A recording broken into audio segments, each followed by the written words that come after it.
Gary just put a triumphant end to forced labor within his company's supply chain. Now, his only kryptonite is the office candy bowl. Save your company's operations and reputation with Exiger. Live now from Paris, of all places, we're joined by Brandon Daniels to talk about this. Brandon's an expert on supply chains. He's been on the show many times, CEO of the firm Exiger. Thank you. Tonight in Paris, it's a big deal to have you on talking about China.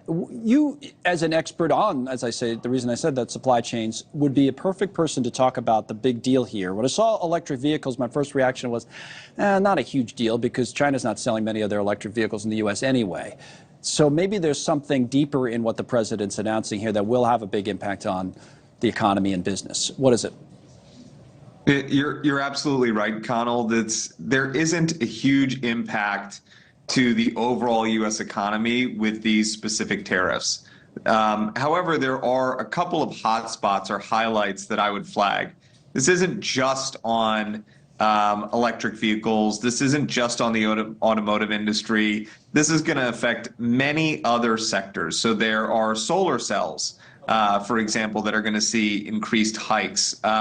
There are going to be certain steel and aluminum products. There are going to be other lithium-ion non-electrical batteries that are hit by this. And so what you can see as a consistent pattern here is that he's hitting sectors that specifically align with the green strategy and green investments and subsidies that this administration is looking to roll out. And so that's really the idea behind this wave of tariffs. Okay, this wave, right, because we've seen a number of waves of tariffs, not only from this president, but the previous one, which brings up kind of a discussion. Let me put up on the screen the comparison between President Biden and President Trump on China and on tariffs, Trump versus Biden on trade policies. You see some of the difference here. Trump promised 60% tariffs on Chinese goods, a 10% levy on Chinese imports, and that 200% tariff at the bottom of the screen. Biden raising on the EVs up above 100%. Again, that's why it's getting the headline, even though they don't sell many here, and tripling the levies on steel and aluminum products to 25%. How would you compare the two? Some have said Biden's more targeted. I don't know, but the point is they seem more similar than different on this one topic, at least.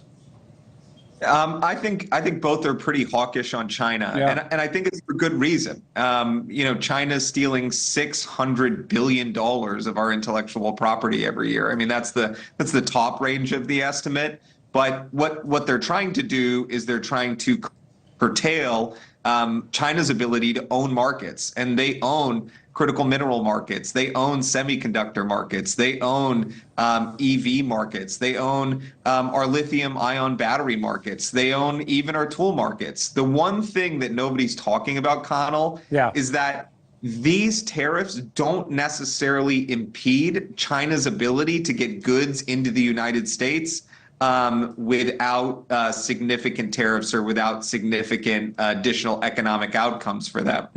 They have lots of places where they can take unfinished goods and parts, put them into other products, and then manufacture them and ship them to the United States. The problem is China's created this network of obfuscation in their manufacturing processes, where our manufacturers, for instance, in the Midwest or in the places in the old Rust Belt, they've got to ship directly from China. And so there's actually a potential that this could hurt U.S. manufacturers more than end retailers that are utilizing Chinese products. And what would you say about the overall impact economically on us? We've done so many segments on inflation, and the old trade war conversation used to be that's inflationary just by definition. So will we see China's response to this basically was, we're going to take all measures necessary. So it sounds, that's what they always say. But if they ramp it up and we ramp it up and we're back in that trade war mentality, isn't that inflationary? And doesn't that make that problem worse? I think there is an inflationary impact on the geopolitical tensions that we're seeing here and on the continuous tariffs that are being applied. However, I think it's actually inflationary while at the same time creating greater productivity and manufacturing capacity in the United States. So there are some things that offset it in terms of the capability for our own economy to grow. But the key is, are these tariffs going to be pinpointed enough to actually hurt the Chinese infrastructure? And that's something I think we just won't know for a while these get implemented. That's the thing. I said targeted, you say pinpointed. That's one of the questions.